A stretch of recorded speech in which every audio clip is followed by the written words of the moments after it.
Hey everybody, so this is a special edition of the Global from Asia podcast, a little bit shorter today. Check it out at globalfromasia.com/broker. It's a new chapter, it's a new focus we're doing, and I just want to catch up, make sure everybody knows it's going on our audio podcast, video podcast, YouTube, blog. Check it out, and we want to engage with as many people in the community. I can't believe it's almost been 8 years since we started this podcast. So let's just dive right into this episode.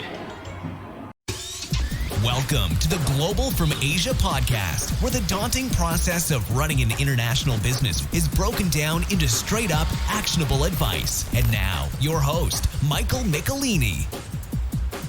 Thanks for watching, as always, or listening. And so what am I talking about? There's been a huge change. We've been always involved in we call it cross-border industry. We started as the Hong Kong podcast, and we went into, Amazon e-commerce over the years. And I know some people say the show is always changing a little bit of kind of styles, but we like to mix it up. But it's always about international business or international trade. And as we talked about in our cross-border matchmaker event, and there'll be more of those recordings coming onto the show in the future, there's been a huge change due to COVID and trade wars and just general business and as one.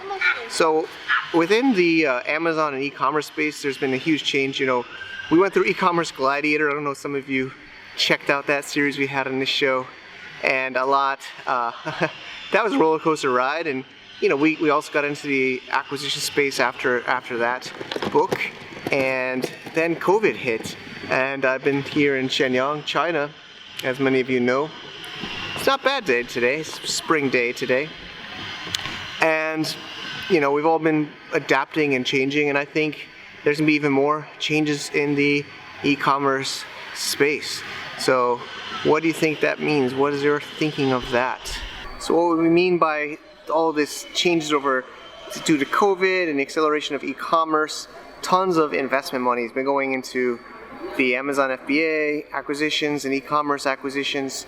It's something we've been seeing. I don't know, maybe you've not noticed it, but for us here at Global from Asia, we're getting emails all the time from people raising money and wanting to buy Amazon businesses, e-commerce businesses, brands, private labels, and asking us to help. So, why do you think that is? We think in any industry, there's the beginning, the blue ocean, everybody starting up. Like we covered at Global from Asia, we were talking about Amazon in the earlier days. We even started in 2006, 2007 when I was in New York City, and over the years we've done different businesses with e-commerce, talked about Amazon, and it was blue ocean. Now it's, I don't want to say red ocean, but what it is now is it's getting to be much more of a serious, mature industry where lots of huge investment money is going into it. And that means they want to do something called roll-ups, acquisitions. They want to basically take multiple brands, multiple different businesses, and put them in together under one management, under one holding company. Okay, and that's been really what's happening. And here we're getting involved in that even more, and that's what we're talking about today. So, with all this investment money going in, why is that possible? With Amazon FBA businesses, they're somewhat vanilla. I don't want to disrespect sellers. I've done it myself. But, once you start to sell a product on Amazon, another product is not that much different. It's not like with shopping carts and even eBay days where there was a little bit kind of different systems. Here, they made it such a, really smooth process where you can really just sell anything, and it's almost the same system. You can have your same team, same logistics styles and processes that really could just scale almost infinitely. And so with this money going in, a lot of times 1 + 1 = 3 or 1 + 1 = 5. And I've talked to others in the industry changes. Somebody was talking to me about in the hard drive space, there used to be all these different brands selling hard drives, and later it just became 3 different brands. I don't want to say it's going to happen within the Amazon e-commerce space, it won't be different. It'll be multiple brands, but I think there's gonna be these massive conglomerate management companies, investment companies that are gonna be managing all of these from one like central operation. So what does this mean? What are we talking about? Why are we bringing this up? What's the big deal? What am I trying to share today? So today we are just diving headfirst into this. We're becoming a broker. We're getting really deep into the deal flow. Obviously, our name is Global from Asia. I'm here in China, so we're working a lot in the Asia and China seller space. But we want to welcome people anywhere around the world. We know this show is in English and people are listening from all around the world. So this is an open offer to everybody listening, and we want to really get you involved with this as well. So here's the deal. Basically, I'm gonna get my notes out. So we're looking for, it doesn't have to be Amazon FBA, but e-commerce B2C sellers that are, well, it'll be a purchase of the asset. So it's gonna buy the seller account, the brands, it's gonna buy the listings, basically in a non-compete. It will be an asset sale. It's gonna be at least 85% of the listings have to be private label. It's not like retail arbitrage or anything. We're looking for at least top line 1 million to 4 million US per year in sales. For industries, it's basically any industry, but we're not looking at fashion, we're not looking at food, and we're not looking at jewelry. So those three, sorry if you're in that one, we're not looking at that one. For what market? You can be anywhere. You can be a seller based in Asia, you can be a seller based in North America or Europe or in South America. Basically, the location that you are, your company isn't as important, but we are looking at only ones selling in Amazon Japan, selling in Amazon or in the West Japanese market, North America market, European market.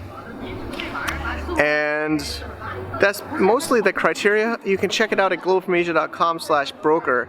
So if you fit that criteria and you're potentially thinking about selling your e-commerce brand, your e-commerce business, we have a form on the site at globalfromasia.com/broker you can fill out, and we would be happy to really work with you.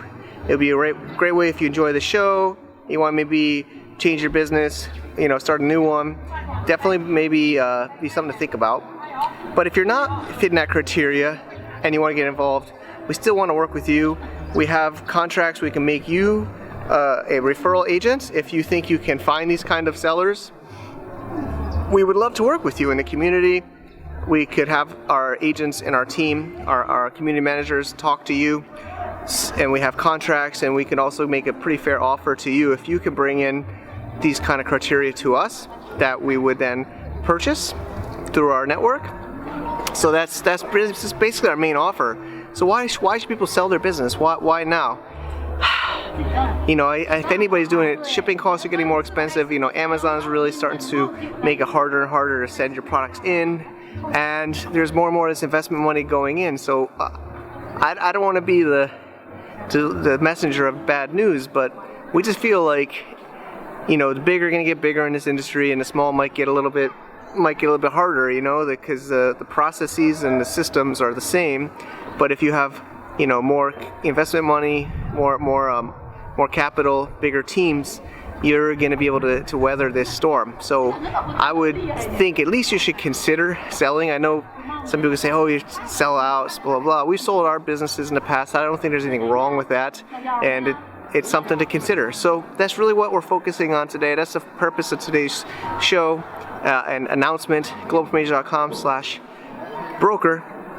And maybe we can turn some of you into partners with us, working with us long term.